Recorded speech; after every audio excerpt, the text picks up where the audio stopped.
미확인 비행물체 UFO. 대낮의 밝은 하늘에서는 납작한 비행자식처럼 보이고 밤하늘에서는 신비한 발광체처럼 보인다. 그들은 어디서 왔을까? 원하는 건 무엇일까? 현대의 발명품일까? 그렇다면 어떻게 원시시대의 벽화에 그려져 있을까? 정말 연이나 기상관측용 기구라면 어떻게 지구의 다른 비행체들과 다른 식으로 움직일까? 오늘 이 시간에는 UFO에 대한 모든 궁금증을 풀어보도록 한다.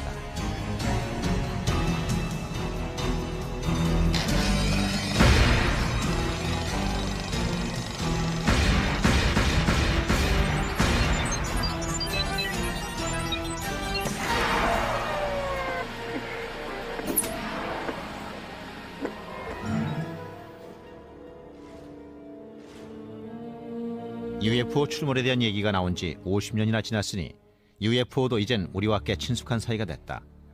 목격자들은 UFO가 놀라운 속도로 비행하며 자유자재로 움직이고 아무 소리도 나지 않는다고 말한다.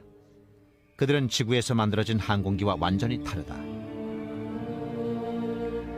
우리는 그 소리 없는 방문객들을 UFO, 즉 미확인 비행물체라 부른다.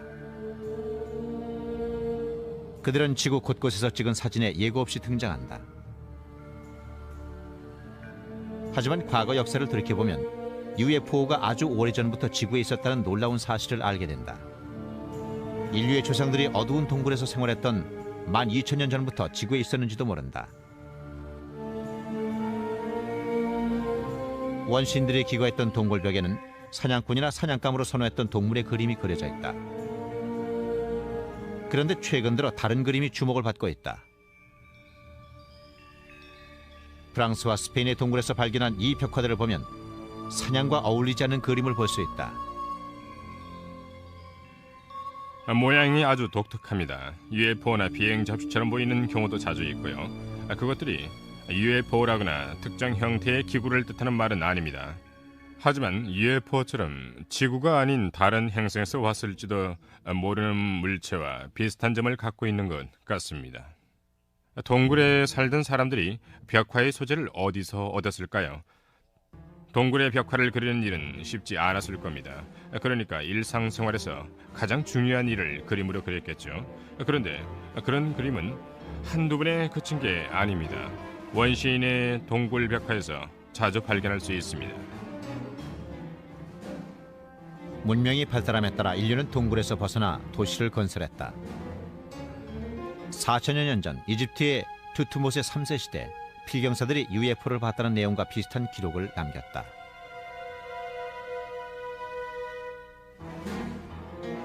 제위 22년 겨울 셋째 달에 불의 원이 하늘에 나타났다. 며칠 후 그 수가 늘더니 햇빛을 받아 그 빛이 하늘이 끝나는 곳까지 퍼져나갔다. 투투모세 3세의 왕실 기록 기원전 1480년. 그로부터 1000년 후 젊은 알렉산더 대왕이 세계 정복길에 나섰다. 기원전 332년 알렉산더 대왕이 페니키아 시를 포위 공격하고 있을 때 하늘에 방패 모양의 은색 물체가 나타났다는 보고가 들어왔다. 사람들은 도시 성벽을 파괴하기 위해 누군가 빛기둥을 내린 거라고 생각했다.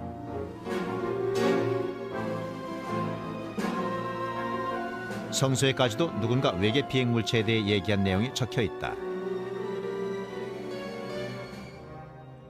내가 보니 북방에서부터 폭풍과 큰 구름이 오는데 그 속에서 불이 번쩍번쩍하여 빛이 그 사면에 비치며 그 불 가운데 단쇠 같은 것이 나타나 보이고. 에스겔 1장 4절. 과거에도 기록이 많이 있었고 그 중에는 합리적인 것도 있습니다. 물론 그 목격자들을 직접 만나서 지평선과 어느 각도의 물체가 있었는지 물을 수도 없습니다. 그 사람들 말을 있는 그대로 믿을 수밖에 없다는 게 문제라면 문제죠. 한 가지 우리가 잊지 말아야 할 점은 자주는 아니지만 실제로 천문학적 이상 현상이 일어나는 일이 없지는 않다는 사실입니다. 항성이 초신성으로 변해서 갑자기 하늘에 나타나는 일 같은 거 말이죠. 옛날 사람들의 천문학적 관점을 고려하면 그들이 대기 현상이나 천문학적 현상을 초자연적인 것으로 생각했을 가능성 역시 배제하면 안 됩니다. 대기 오염에 대한 과학적 인식이 깊어지면서 과거에는 미신으로 믿었던 일들이 현실적인 천체 현상으로 인정받고 있습니다. 하지만 물체가 하늘을 날아다니다 서고 맴돌거나 땅으로 내려오는 것처럼 보이거나 색깔과 모양이 변하면 과학적인 사고를 가진 사람들도 뭔가 특별한 현상이라고 생각하게 됩니다. 1561년 4월 4일 독일의 뉘렌베르크 주민들이 그런 이상한 경험을 했다. 그날 도시 하늘은 튜브 모양의 물체와 빛의 구체로 가득했다. 목격자들은 참으로 무서운 광경이었다고 표현했다. 1566년 여름에는 정확한 걸 좋아하는 스위스인들까지도 스위스 바젤 하늘의 이상한 현상에 대해 보고했다. 두 사건 모두 목격자들이 묘사한 내용은 원시적인 목판화 수준이었다. 하지만 화가들은 우리에게 아주 놀라운 그림을 선물로 남겨주었다.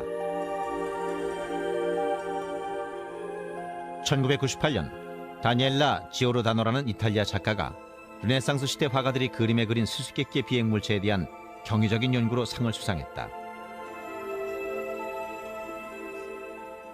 그녀는 화가가 그림에 비행물체를 그린 사실뿐 아니라 그 물체를 바라보는 사람들 모습과 하늘에 나타난 특별한 무언가를 보고 놀라는 사람들의 눈까지 그려냈다는 사실을 발견했습니다. 그 물체가 왜 나타났는지는 모르지만 어쨌든 거기 있었고 UFO처럼 보였어요. 이 아름다운 작품은 마돈나와 성 지오반니라는 전통적인 종교화다. 그런데 이 그림에도 배경을 자세히 살펴보면 하늘의 비행물체를 보고 있는 목격자의 모습이 분명히 그려져 있다. 분명한 건 화가가 비행물체를 그리고 싶어 했다는 겁니다.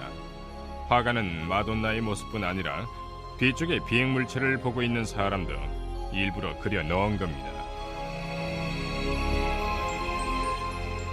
이상한 비행물체는 다른 곳에서도 볼 수 있다. 1500년대에 만들어진 이 타피스트리에는 성모 마리아의 일생이 그려져 있다. 그런데 뒤쪽을 보면 1950년대 스타일의 UFO와 비슷한 물체가 눈에 띈다.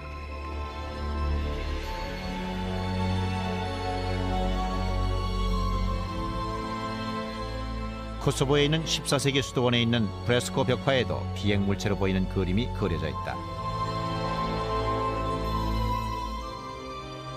이것은 1680년에 주저된 프랑스 은화다. 빛 한 줄기가 바퀴 모양의 물체를 꿰뚫고 있는 것 같다.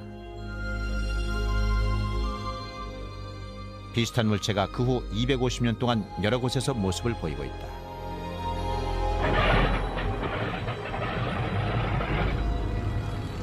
(1940년대) 2차 대전 참전 조종사들도 UFO 목격자의 긴 명단에 합류했다. 그들 중에는 전쟁이 끝난 후 자신이 겪었던 이상한 일들을 사람들에게 말한 조종사도 있다. 연합군과 독일 동맹군 모두 이상한 물체를 봤다고 보고했습니다. 비행기 날개 옆을 나란히 날기도 했답니다. 조종술도 뛰어난 것 같다고 했어요. 비행기가 그쪽으로 다가가면 그 물체도 함께 이동하며 날개와 거리를 유지하면서 아래 위로 비행했기 때문에 잡을 수가 없었답니다. 2차 대전에 참전했던 B-24 폭격기 조종사와 얘기를 해보았는데 한 번은 물체가 비행기 주변을 선회해서 모두들 그 즉시 죽을 걸로 생각했답니다. 그 물체가 비행기를 격추시킬 새로운 독일군 무기라고 생각했었으니까요. 실제로 발표했다는 기록도 있습니다.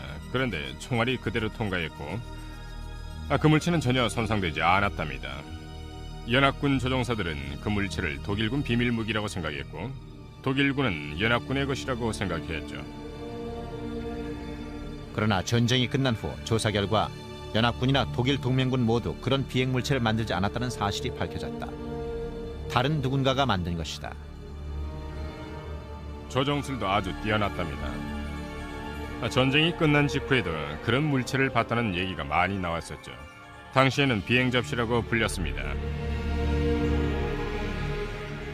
많은 사람들이 1947년 7월에 뉴멕시코주 로즈웰에 있는 비밀 미군 기지에서 미군들이 수수께끼의 비행 물체를 가까이서 봤다고 생각한다.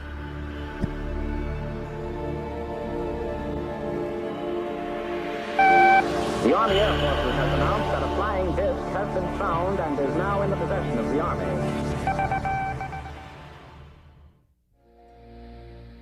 (1945년) 가을, 전쟁터에서 돌아온 미군들이 사람들의 대대적인 환영을 받았다.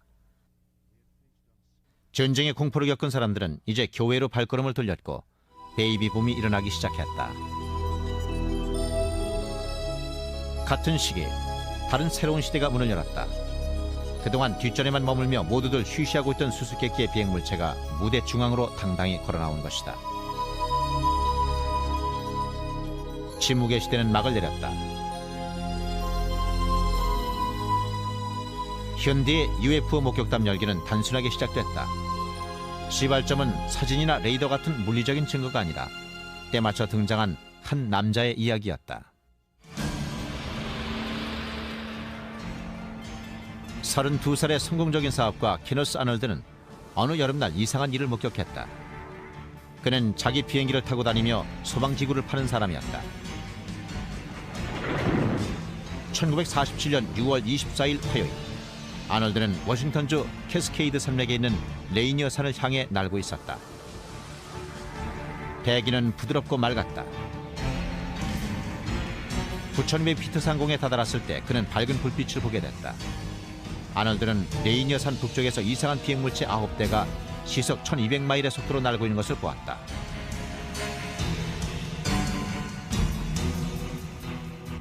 그들이 산맥을 지나갈 때 문을 배경으로 윤곽이 드러났다. 그들은 V자 형태로 비행하면서 아놀드의 표현을 빌리면 물 위를 스치듯 나는 접시처럼 하늘을 미끄러지듯 날았다. 아놀드는 야키마 워싱턴 공항에 내려서 자신이 봤던 것을 사람들에게 털어놓았다. 그는 자신이 목격한 것을 그림으로 그렸다. 그가 그린 그림은 길이 15m, 두께 0.9m의 초승달 모양의 물체였다. 뒷정면은 완만한 곡선이었다. 아놀드는 옆에서 보면 검은 섬처럼 보였다고 했다.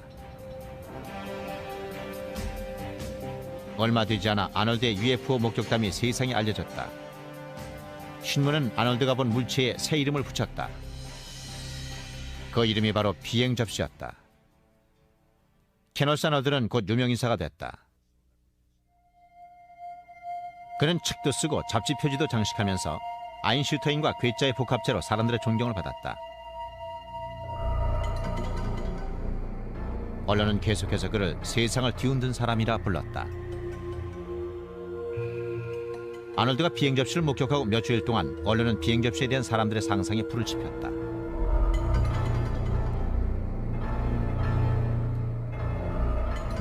당시 유럽의 전후 재건축 계획인 마샬 플랜보다 비행 접시에 대해서 아는 사람들이 더 많았다. 그리고 UFO를 사람들 마음에 깊이 각인시켜줄 사건이 일어났다. 뉴멕시코주 로즈웰은 미국 남서부 황량한 곳에 자리 잡고 있었다. 로즈웰이란 이름은 지금도 UFO 추락과 정부의 은폐 조작으로 사람들 기억에 남아있다. 그 일은 로즈웰 추락 사건으로 불린다.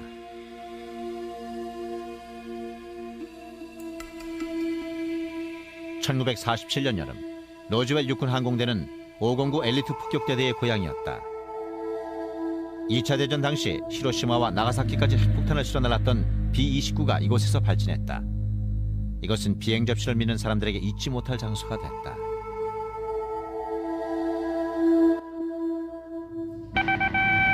Headline edition, July 8, 1947. The Army Air Forces has announced that a flying disc has been found and is now in the possession of the Army. Army officers say the missile, found sometime last week, has been inspected at Roswell, New Mexico, and sent to Wright Field, Ohio, for further inspection. 월터 톳은 509 폭격대대의 공보장교였다. 그는 로즈웰의 라디오 방송국과 신문사에 언론 자료를 배포하라는 지시를 받았다. 그 소식은 당시 수백 건의 비행 접시 목격담으로 시끄러웠던 미국 사회에 큰 반향을 불러일으켰다. 제가 받은 자료에는 우리가 추락한 비행 접시 잔해를 갖고 있다고 써 있었습니다. 잔해는 로즈웰 북쪽 목장지대에서 발견되었고요. 그런데 그 내용이 갑자기 바뀌었다. 로즈웰 사건 조사를 맡은 로저 레이미 장군은 비행 물체가 비행 접시가 아닌 것으로 판명됐다는 새로운 성명을 내놓았다. 제 생각에는 뻔한 은폐 조작으로만 보였습니다. 잔해 보유를 인정했다가 갑자기 상부에서 내용을 번복한 거죠. 비행 접시였을까? 아니면 기상관 측령 기구였을까? 양쪽 모두 진실이 아닐 수도 있다. 분명한 사실은 뭔가가 로즈웰에 추락했다는 것이다.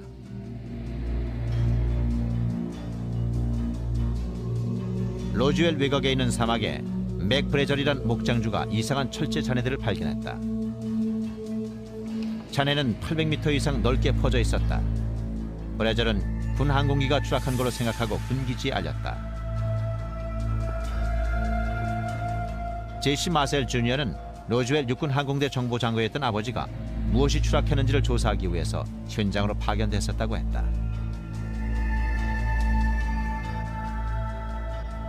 그날 밤 아버지가 집에 오셨는데 굉장히 흥분 상태였습니다. 아버지는 어머니와 저를 깨우시곤 이상한 걸 보여주시겠다고 했어요. 이건 비행 접시 잔해야 라고 하신 걸로 기억을 합니다.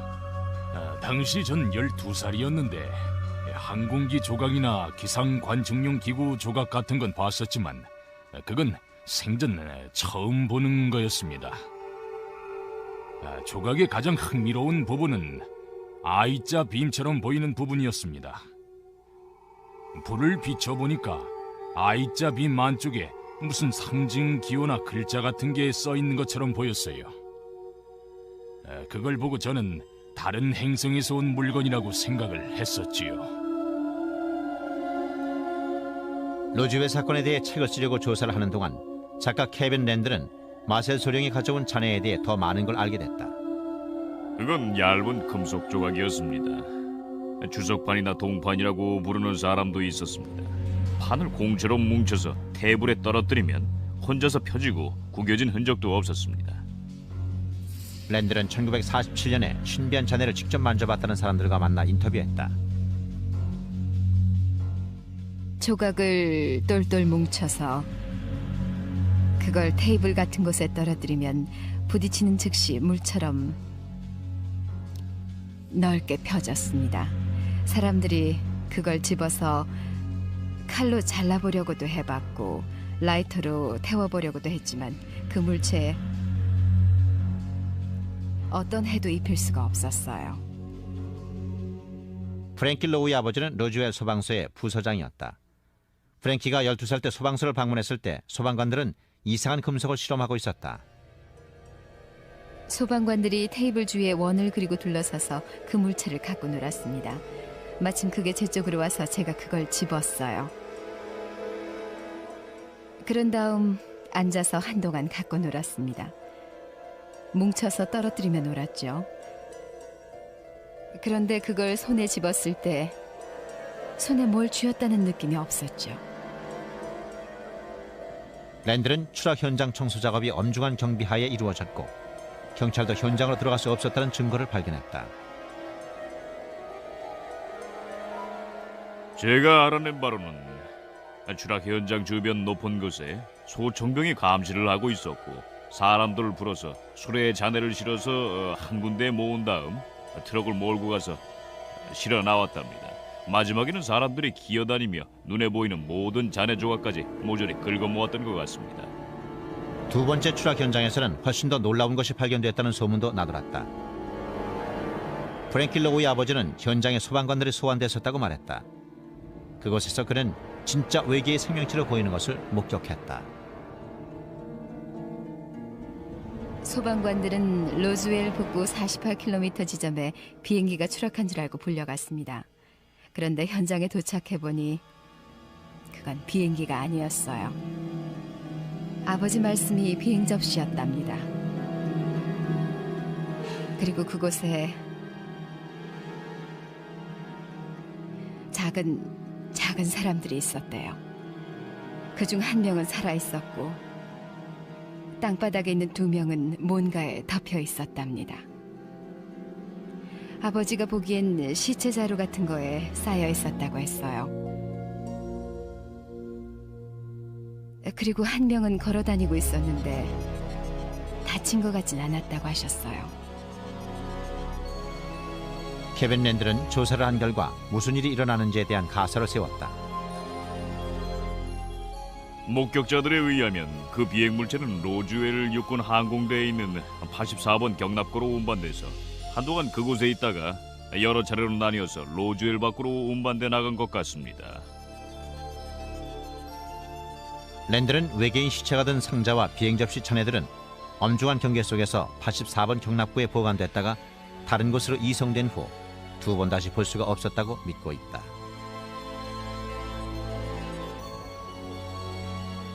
미군이 로즈웰 추락 사건에 대해서 경위를 발표했지만 많은 사람들이 군이 은폐 조작한 거라고 생각했다. 1950년대 사람들은 미군이 우주선에 대한 증거를 갖고 있으면서도 그 사실을 은폐했다고 믿었습니다. 그 사건은 분명히 은폐됐습니다. 몇 년 후에 아버지가 말씀하시길 당신도 은폐에 한몫 거들었다고 하셨거든요.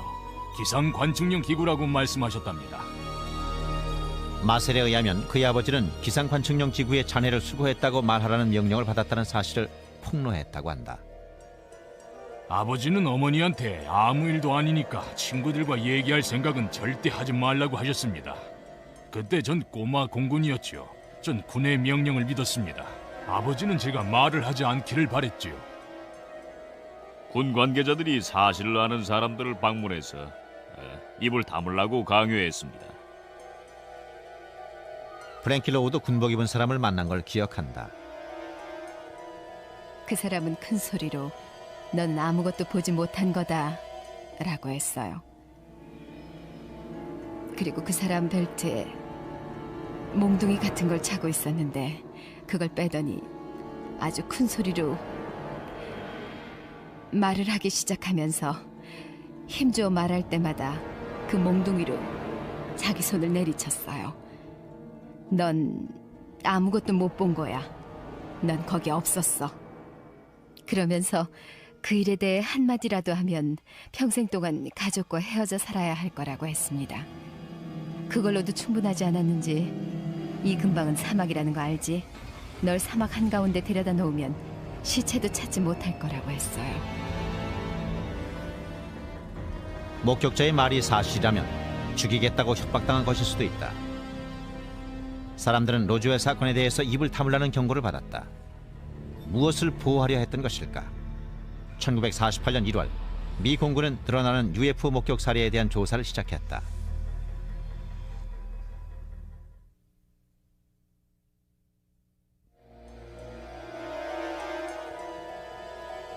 뉴멕시코주 로즈웰에 뭔가가 추락했다. 하지만 그 물체가 지구의 하늘로부터 지상으로 떨어졌는지 아니면 외계 어딘가에서 떨어졌는지에 대해서는 50여 년 동안 논쟁이 끊이지 않았다.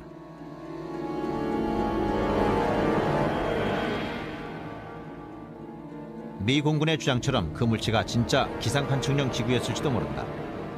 그렇다면 UFO 역사의 한 페이지는 다시 써야 할 것이다. 하지만 그 물체가 외계의 것이었다면 1947년 로즈웰에는 무슨 일로 왔던 것일까? 로즈웰 추락 사건 당시 뉴멕시코주는 무기 개발과 다양한 과학 실험이 행해지던 중심지였다.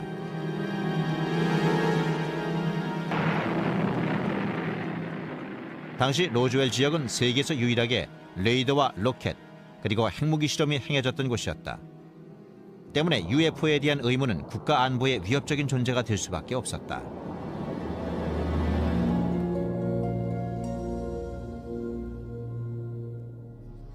(1948년 1월) 미 공군은 전후의 UFO 목격담 조사를 시작했다.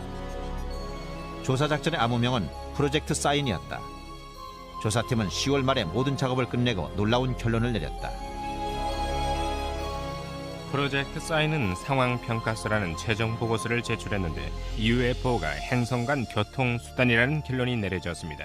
당연히 그 보고서는 국방부에서 좋은 반응을 얻지 못했죠. 정부는 UFO가 행성 간 교통수단이라는 생각을 인정할 수 없었고 그래서 로즈웰 추락 사건을 은폐하려고 했었죠. 그 보고서는 미 공군 사령관한테까지 올라갔는데 그는 보고서가 설득력이 없다고 했습니다. 그는 보고서를 다시 돌려보내고 프로젝트 사인 참가자를 거의 해고시켰죠. 남은 프로젝트 사인 조사팀 사람들은 벽에 쓰여있는 글을 봤어요. 외계 물체라고 말하면 직장을 잃을 것이고 경력도 끝날 것이다. 정리 작업이 끝난 후 그 조사는 프로젝트 그렇지, 즉 유관 프로젝트라고 명명됐다. 미 공군 관계자들은 프로젝트 그렇지를 UFO 조사의 암흑기로 보고 있다.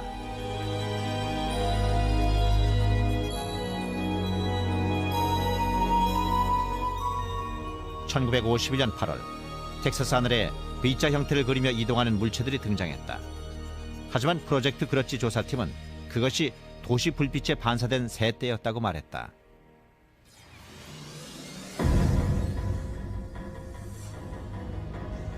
이 필름은 1950년 몬태나주 그레이트 폴즈에서 촬영한 것이다. 재분수의 연기 뒤로 밝고 하얀 점들이 움직이는 게 보인다. 사진작가는 그 물체들을 잘 닦은 은제품처럼 밝게 빛나는 금속 물체라고 묘사했다. 프로젝트 그렇지는 그 물체들이 근처에 착륙한 F-94 요격기라고 결론지었다. 프로젝트 그렇지는 3년 동안 계속되다가 보다 객관적인 조사팀이라 할 수 있는 프로젝트 블루북으로 개편됐다. 프로젝트 블루북은 사람들과 언론의 관심을 한몸에 받았습니다. 하지만 조사 장비나 실력이 부족했어요. 레이더도 없었고 컴퓨터도 없었죠. 사람들을 비행기에 태워 하늘로 올려보내서 UFO를 관측할 준비도 갖추고 있지 못했습니다. 장교 1명, 부관 1명, 비서 여러 명이 전부였죠. 그들의 기본적인 임무는 비행 접시 같은 건 존재하지 않는다고 말하는 거였습니다.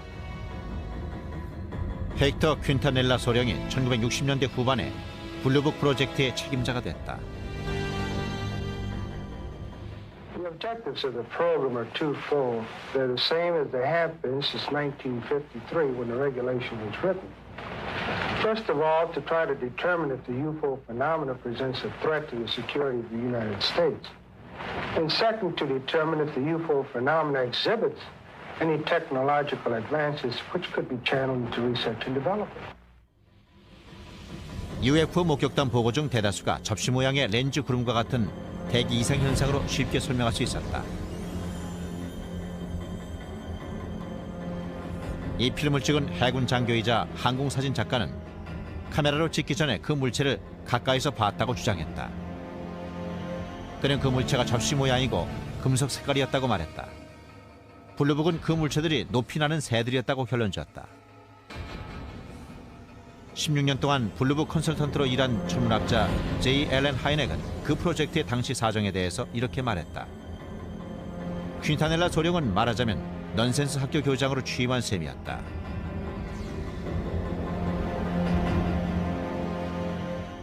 말이 많았던 블루북 프로젝트는 1966년 미시건에서의 놀라운 목격 사건이 늪지가스로 판명되면서 그 수명을 다하기 시작했다.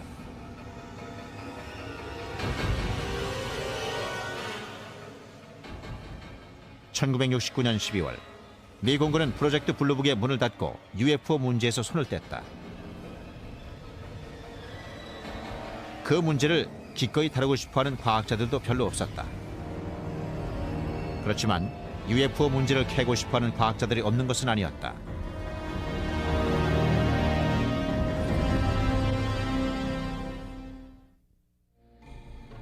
미 공군이 로즈웰 사건은 기상 관측용 기구가 추락한 것뿐이라는 설명을 고수하는 동안 TV 방송사들은 우주선을 보고 싶어서 하늘을 쳐다보는 사람들의 모습을 화면에 담았다.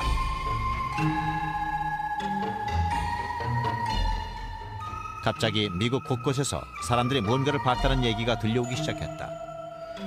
그리고 뒤를 이어 비행 접시와 그걸 조종하는 사람들에 대한 관심이 높아졌다. 그리고 실제로 비행 접시에 타봤다는 얘기도 나왔다. Within a matter of several days, I will myself make what might be called a flying saucer. although I don't choose to call it that, because it may not respond to our controls. 1940년대 말과 50년대 사람들에게 비행 접시는 신기한 관심거리였습니다.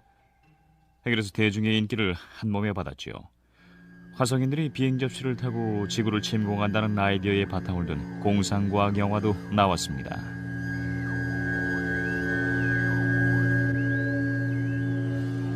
인기 있는 잡지들이 때를 맞춰 신문 가판대를 차지해 시류에 편승한 돈벌이에 나서면서 UFO 전설을 널리 퍼뜨렸다.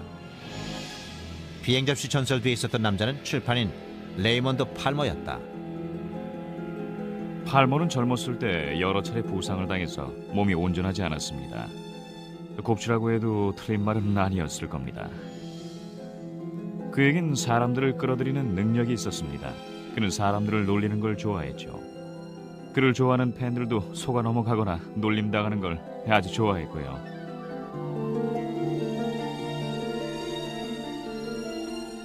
(1950년대) UFO에 대한 얘기를 퍼뜨리는 데 일조한 것은 후에 비행 접시 잡지로 이름을 바꾼 팔머의 페이트지였다. 우주 공간을 건너오는 우주선 그림의 표지를 화려하게 장식했다. UFO의 이미지가 정착된 것도 이 잡지에서였다.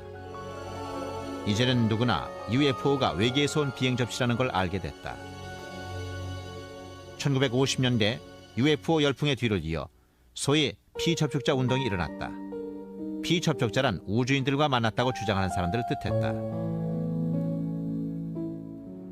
I was aboard a flying saucer in the Nevada desert on 11 different occasions. I was taken into this monstrous saucer by one of the men and confronted with a lady captain.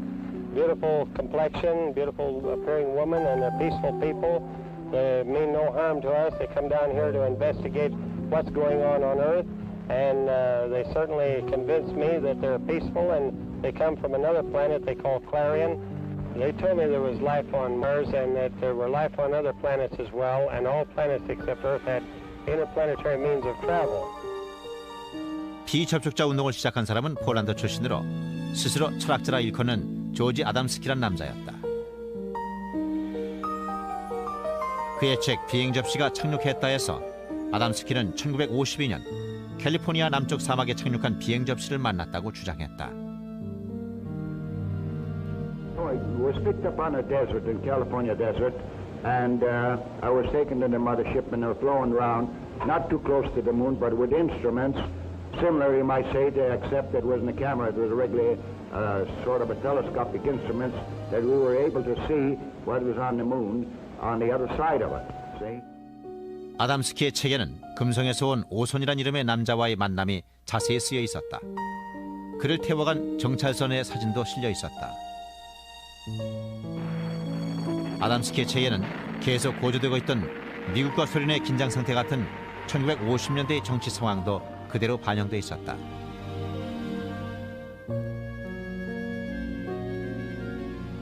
오손이 떠날 때 그는 수수께끼의 발자국을 남겼다. 조지 아담스키는 그 발자국에 지구의 핵실험 중단을 바라는 중요한 메시지가 담겨 있다고 했다. 몇몇 피접촉자의 이야기는 피하기 힘든 핵 재앙으로부터의 탈출로를 약속하는 것처럼 느껴지기도 했다. 외계인들은 천사처럼 평화로운 행성에서 왔고 그들은 전쟁과 핵실험을 막고 싶어 했다. The gentleman who escorted me through the craft, and I would like to show it and describe it. This gentleman, he appeared almost as I am, except that he was about 5 feet 10 inches tall, weighing about 150 to 155 pounds, and they all appeared about that same size, including the lady. 조지 아담스키는 토성과 화성에서 온 아름다운 우주인들과의 만남에 대한 책을 2권 더 출간했다. 그는 자신을 초대했던 정찰선과 금성에서 온 로봇 조종사에 대한 가정용 영화까지 찍었다.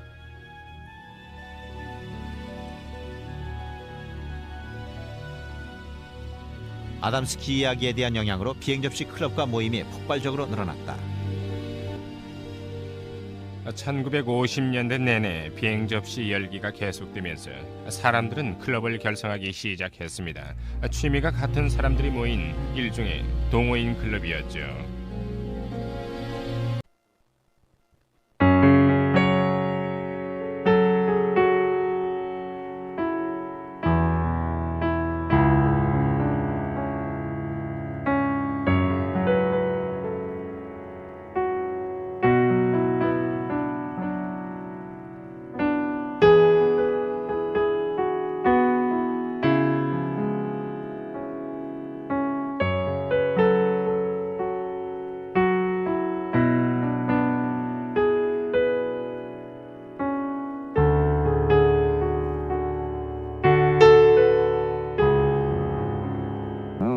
People from Jupiter.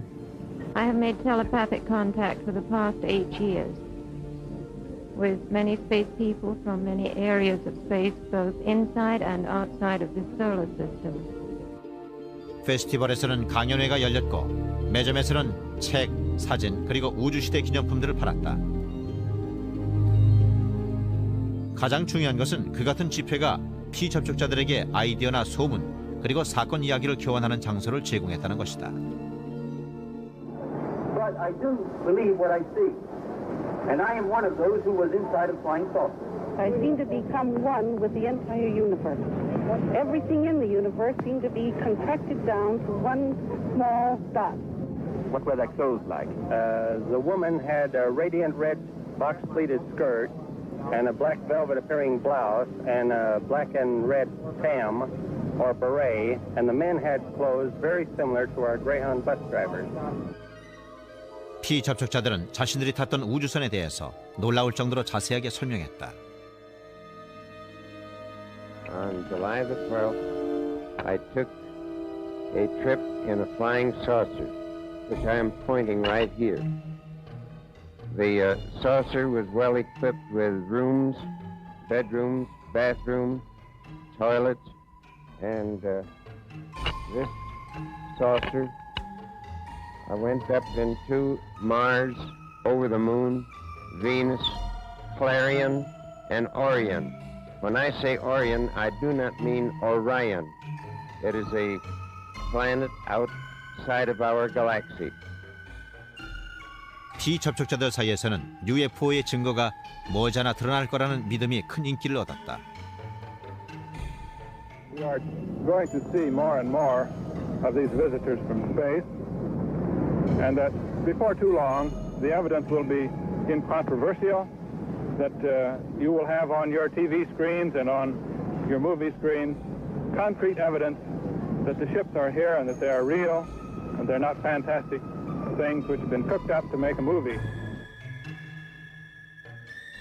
1950년대 피접촉자들 운동은 UFO 열기의 가벼운 일면이라 할 수 있었다. 그런데 같은 시기에 사진들이 중요시되기 시작하면서 UFO를 심각하게 받아들여야 한다는 여론이 대두됐다.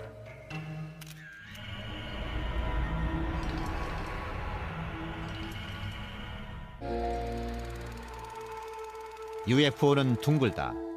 시가 모양이거나 원통 모양이다. 어떤 것들은 스테인리스 스틸로 만들어진 것처럼 매끄럽고 윤기가 난다.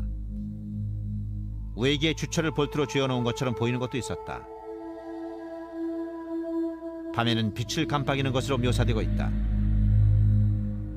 그들은 아무런 경고 없이 나타나 주위를 맴돌다 사라진다. 대부분의 UFO 필름이나 사진은 자연현상이나 속임수로 판명됐다. 그러나 우리의 상상과 다르고 설명이 불가능한 사진이 나오는 경우도 있었다. UFO 사진은 대개 신빙성이 높습니다. 사진은 객관적인 증거물로 생각하거든요. UFO 현상은 수명이 짧습니다. 우주선에 들어오는 건 종이나 녹음기에 기록된 목격자들 증언들 뿐이죠. 하지만 사진의 경우는 얘기가 아주 다릅니다. 사진은 외계 비행선이 실제로 존재할지도 모른다는 신빙성 있는 증거물이 될 수 있다.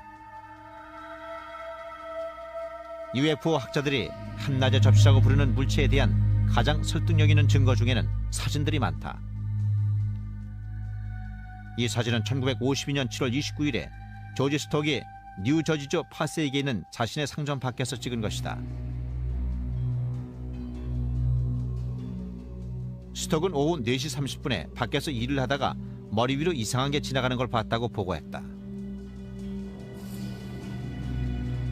그는 값싼 일반 카메라로 바닥이 금속으로 되어 있는 것처럼 보이는 접시 모양의 물체를 찍었다.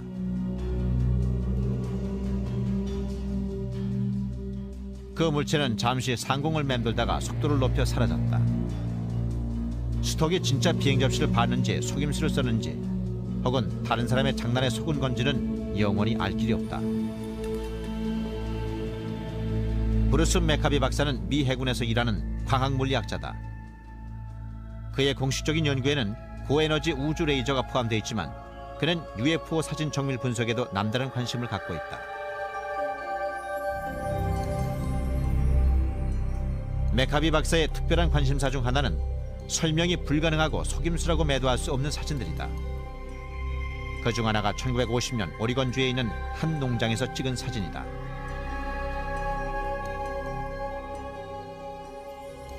이 두 장의 사진은 1950년 오리건주 맥민빌에서 농부 부부가 찍은 겁니다.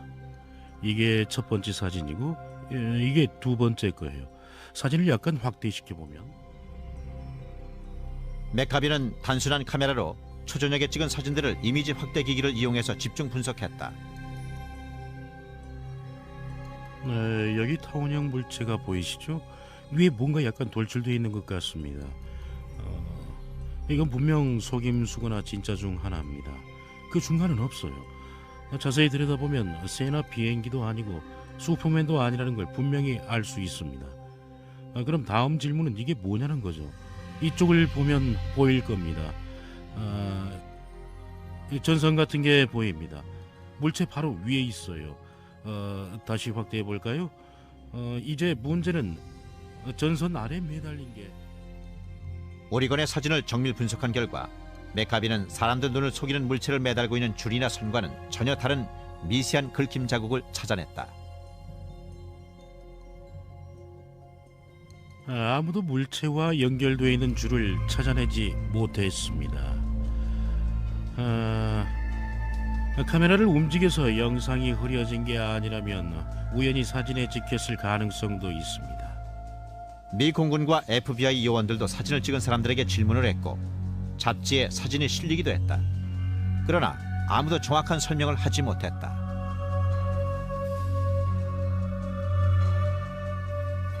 이 사진은 UFO를 찍은 사진 중 가장 설득력 있는 사진에 속한다.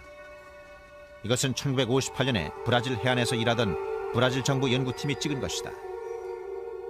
배에 타고 있던 브라질 해군 사진사가 다른 사람들과 함께 있다가 토성처럼 주위에 링이 있는 물체를 봤습니다. 그 물체는 섬 쪽으로 트린데이드 섬 가까이 날아가서는 섬 주위를 돌더니 멀리 사라졌습니다. 사진사는 너댓 장의 스냅 사진을 찍었어요. 그걸 본 목격자도 수십 명이나 됐고요.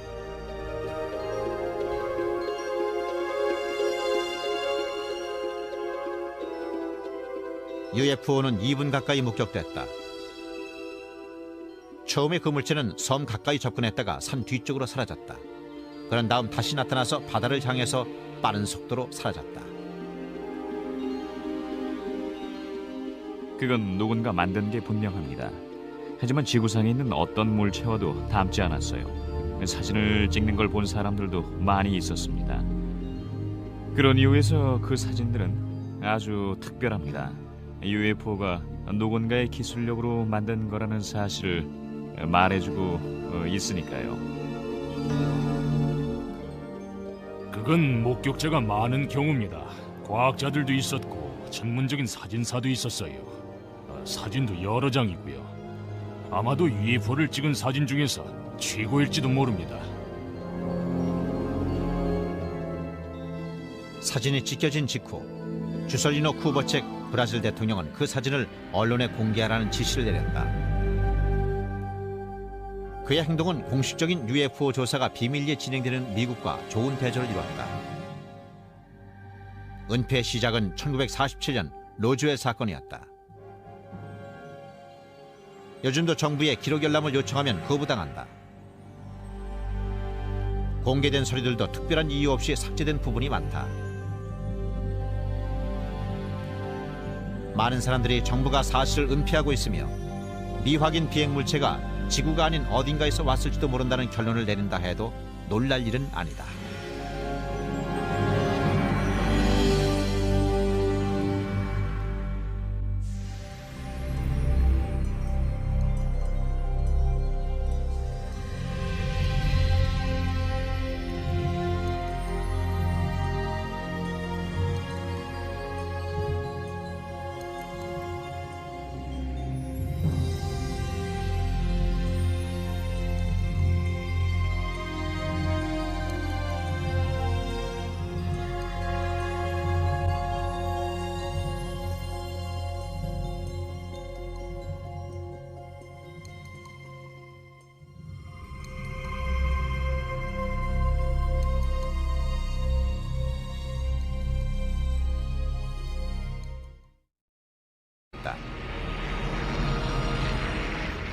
그들 중에는 전쟁이 끝난 후 자신이 겪었던 이상한 일들을 사람들에게 말한 조종사도 있다.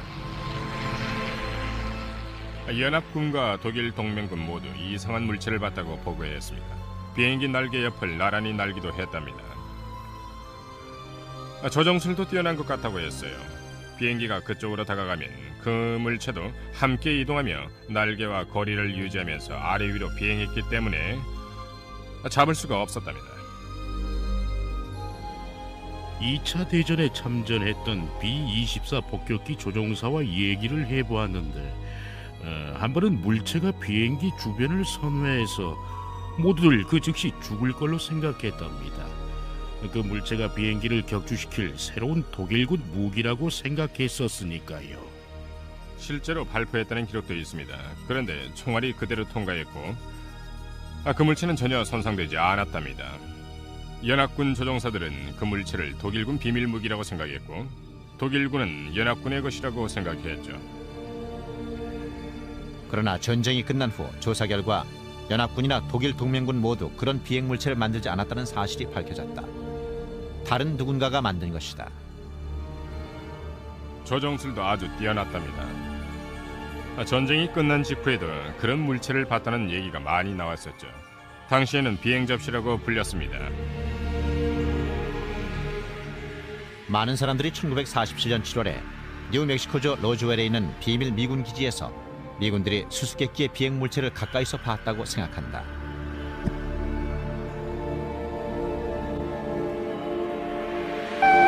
The Army Air Forces has announced that a flying disc has been found and is now in the possession of the Army.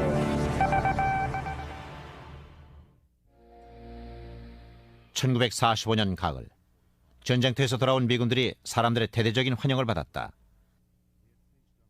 전쟁의 공포를 겪은 사람들은 이제 교회로 발걸음을 돌렸고 베이비 붐이 일어나기 시작했다.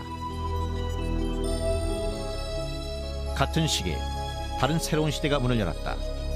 그동안 뒷전에만 머물며 모두들 쉬쉬하고 있던 수수께끼의 비행물체가 무대 중앙으로 당당히 걸어나온 것이다. 침묵의 시대는 막을 내렸다. 현대의 UFO 목격담 열기는 단순하게 시작됐다. 시발점은 사진이나 레이더 같은 물리적인 증거가 아니라 때맞춰 등장한 한 남자의 이야기였다. 32살의 성공적인 사업가 키너스 아놀드는 어느 여름날 이상한 일을 목격했다. 그는 자기 비행기를 타고 다니며 소방기구를 파는 사람이었다. 1947년 6월 24일 화요일, 아놀드는 워싱턴주 캐스케이드 산맥에 있는 레이니어 산을 향해 날고 있었다. 대기는 부드럽고 맑았다. 9,200피트 상공에 다다랐을 때 그는 밝은 불빛을 보게 됐다. 아놀드는 레이니어 산 북쪽에서 이상한 비행물체 9대가 시속 1200마일의 속도로 날고 있는 것을 보았다.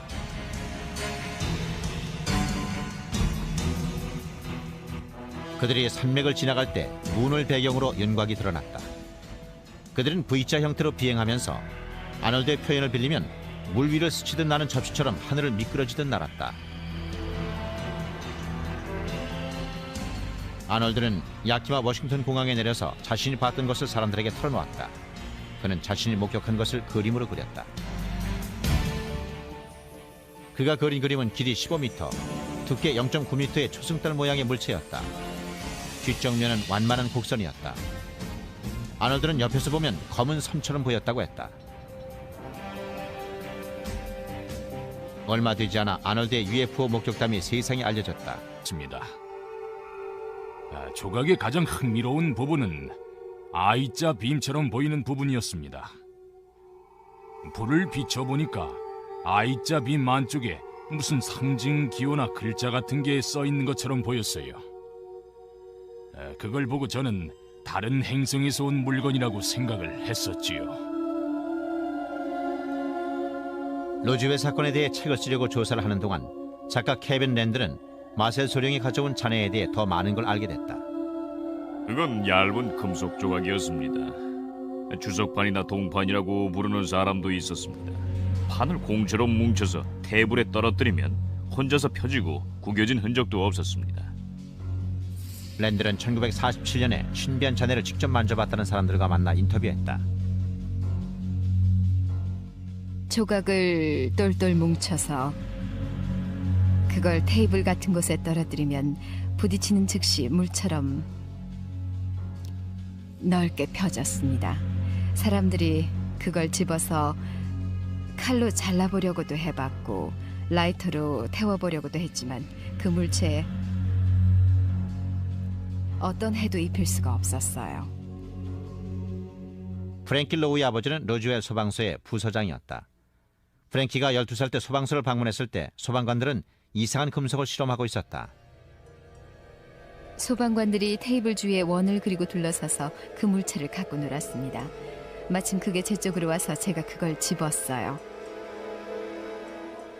그런 다음 앉아서 한동안 갖고 놀았습니다. 뭉쳐서 떨어뜨리며 놀았죠. 그런데 그걸 손에 집었을 때 손에 뭘 쥐었다는 느낌이 없었죠. 랜드는 추락 현장 청소 작업이 엄중한 경비하에 이루어졌고 경찰도 현장으로 들어갈 수 없었다는 증거를 발견했다. 제가 알아낸 바로는 추락 현장 주변 높은 곳에 소총병이 감시를 하고 있었고 사람들을 불어서 수레에 잔해를 실어서 한 군데에 모은 다음 트럭을 몰고 가서 실어 나왔답니다. 마지막에는 사람들이 기어다니며 눈에 보이는 모든 잔해 조각까지 모조리 긁어 모았던 것 같습니다. 두 번째 추락 현장에서는 훨씬 더 놀라운 것이 발견됐다는 소문도 나돌았다. 프랭키 로우의 아버지는 현장에 소방관들이 소환됐었다고 말했다. 그곳에서 그는 진짜 외계의 생명체로 보이는 것을 목격했다. 소방관들은 로즈웰 북부 48km 지점에 비행기가 추락한 줄 알고 불려갔습니다. 그런데 현장에 도착해보니 그건 비행기가 아니었어요. 아버지 말씀이 비행 접시였답니다. 그리고 그곳에 작은 사람들이 있었대요. 그중 한 명은 살아있었고 땅바닥에 있는 두 명은 뭔가에 덮여 있었답니다. 아버지가 보기엔 시체 자루 같은 거에 쌓여 있었다고 했어요. 그리고 한 명은 걸어 다니고 있었는데 다친 것 같진 않았다고 하셨어요. 케빈 랜드는 조사를 한 결과 무슨 일이 일어나는지에 대한 가설을 세웠다. 목격자들에 의하면 그 비행 물체는 로즈웰 육군 항공대에 있는 84번 경납고로 운반돼서 한동안 그곳에 있다가 여러 차례로 나뉘어서 로즈웰 밖으로 운반돼 나간 것 같습니다. 랜드는 외계인 시체가 든 상자와 비행 접시 잔해들은 엄중한 경계 속에서 84번 경납고에 보관됐다가 다른 곳으로 이송된 후 두 번 다시 볼 수가 없었다고 믿고 있다.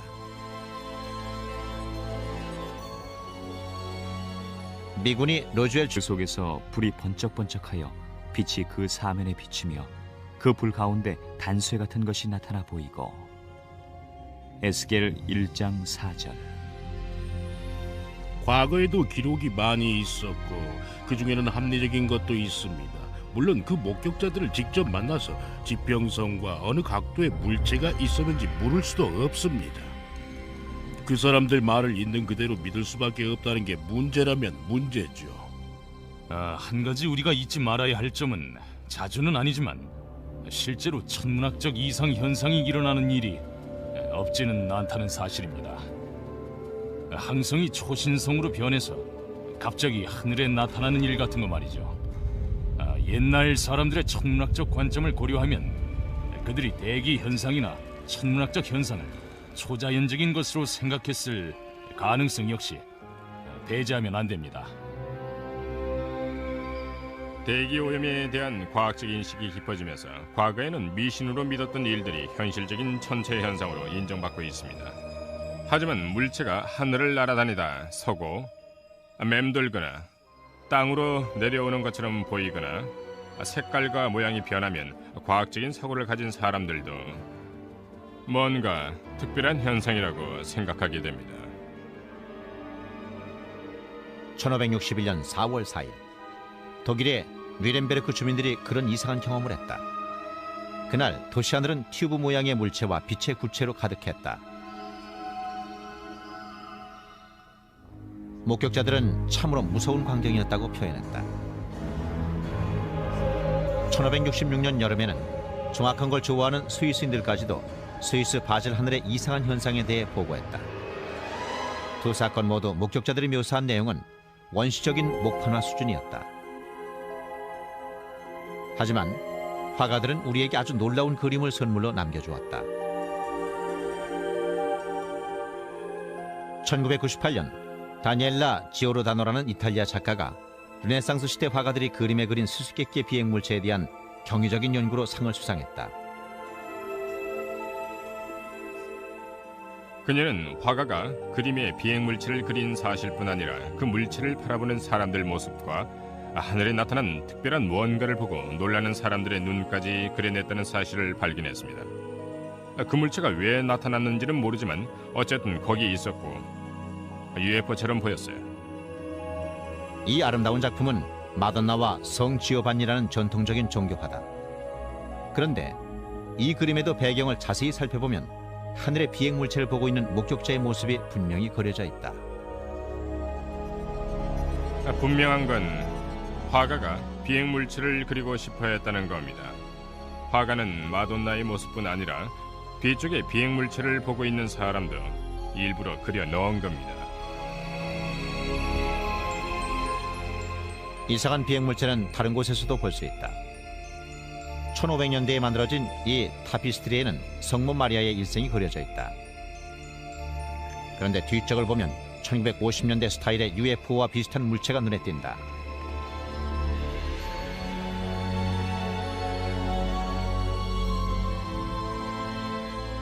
코소보에 있는 14세기 수도원에 있는 프레스코 벽화에도 비행물체로 보이는 그림이 그려져 있다. 이것은 1680년에 주저된 프랑스 은화다. 빛 한 줄기가 바퀴 모양의 물체를 꿰뚫고 있는 것 같다. 비슷한 물체가 그 후 250년 동안 여러 곳에서 모습을 보이고 있다.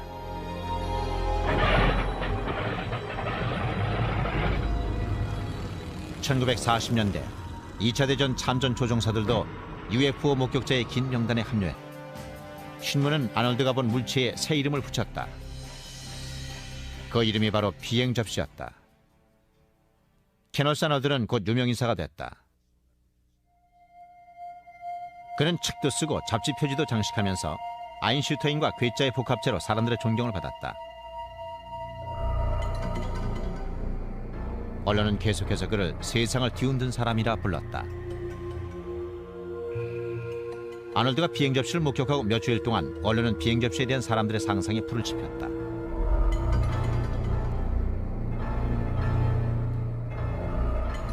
당시 유럽의 전후 재건축 계획인 마샬 플랜보다 비행 접시에 대해서 아는 사람들이 더 많았다.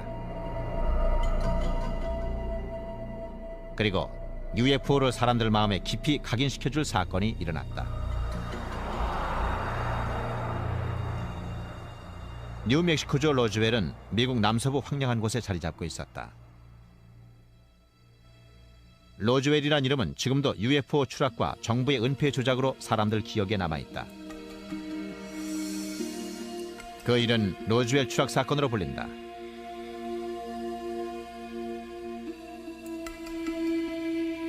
(1947년) 여름 로즈웰 육군 항공대는 509 엘리트 폭격대대의 고향이었다.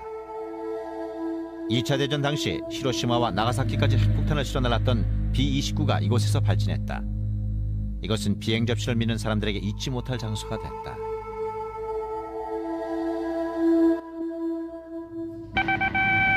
Headline edition, July 8, 1947. The Army Air Forces has announced that a flying disc has been found and is now in the possession of the Army. Army officers say the missile, found sometime last week, has been inspected at Roswell, New Mexico, and sent to Wright Field, Ohio, for further inspection. 월터 톳은 509 폭격대대의 공보장교였다.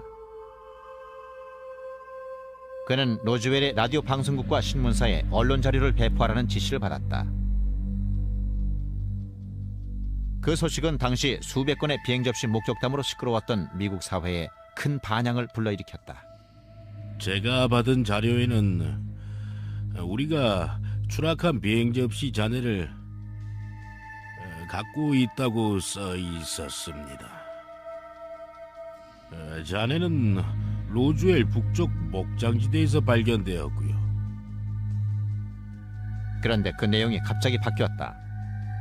로즈웰 사건 조사를 맡은 로저 레이미 장군은 비행 물체가 비행 접시가 아닌 것으로 판명됐다는 새로운 성명을 내놓았다.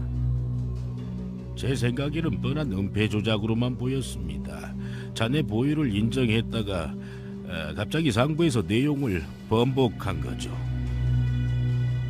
비행 접시였을까? 아니면 기상관 측령 기구였을까? 양쪽 모두 진실이 아닐 수도 있다. 분명한 사실은 뭔가가 로즈웰에 추락했다는 것이다.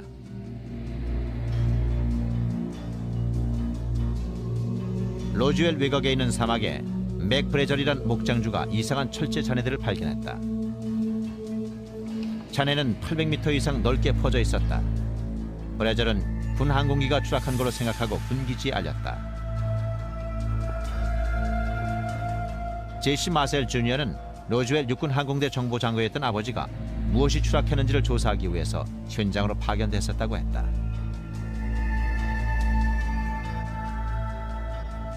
그날 밤 아버지가 집에 오셨는데 굉장히 흥분 상태였습니다. 아버지는 어머니와 저를 깨우시곤 이상한 걸 보여주시겠다고 했어요. 이건 비행 접시 잔해야 라고 하신 걸로 기억을 합니다. 당시 전 12살이었는데 항공기 조각이나 기상 관측용 기구 조각 같은 건 봤었지만 그건 생전 처음 보는 거였습니다.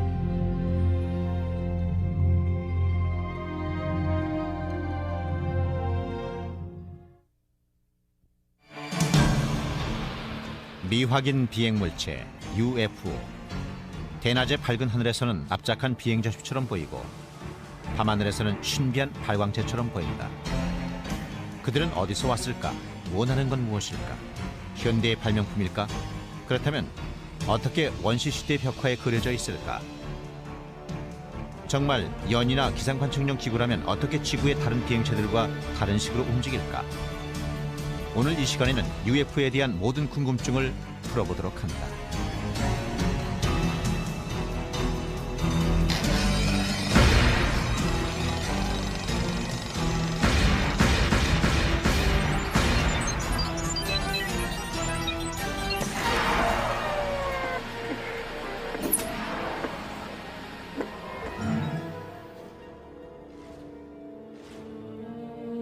UFO 출몰에 대한 얘기가 나온 지 50년이나 지났으니 UFO도 이젠 우리와 꽤 친숙한 사이가 됐다.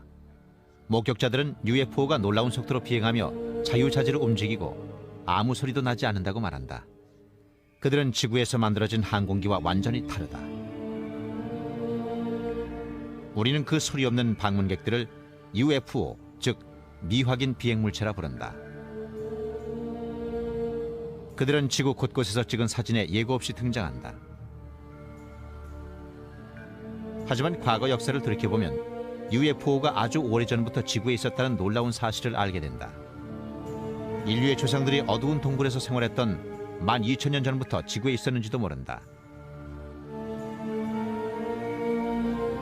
원시인들이 기거했던 동굴벽에는 사냥꾼이나 사냥감으로 선호했던 동물의 그림이 그려져 있다. 그런데 최근 들어 다른 그림이 주목을 받고 있다. 프랑스와 스페인의 동굴에서 발견한 이 벽화들을 보면 사냥과 어울리지 않는 그림을 볼 수 있다. 모양이 아주 독특합니다. UFO나 비행 접시처럼 보이는 경우도 자주 있고요.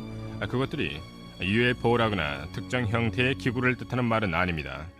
하지만 UFO처럼 지구가 아닌 다른 행성에서 왔을지도 모르는 물체와 비슷한 점을 갖고 있는 것 같습니다. 동굴에 살던 사람들이 벽화의 소재를 어디서 얻었을까요? 동굴의 벽화를 그리는 일은 쉽지 않았을 겁니다. 그러니까 일상생활에서 가장 중요한 일을 그림으로 그렸겠죠. 그런데 그런 그림은 한두 번에 그친 게 아닙니다. 원시인의 동굴 벽화에서 자주 발견할 수 있습니다. 문명이 발달함에 따라 인류는 동굴에서 벗어나 도시를 건설했다. 4천여 년 전 이집트의 투투모세 3세 시대 필경사들이 UFO를 봤다는 내용과 비슷한 기록을 남겼다.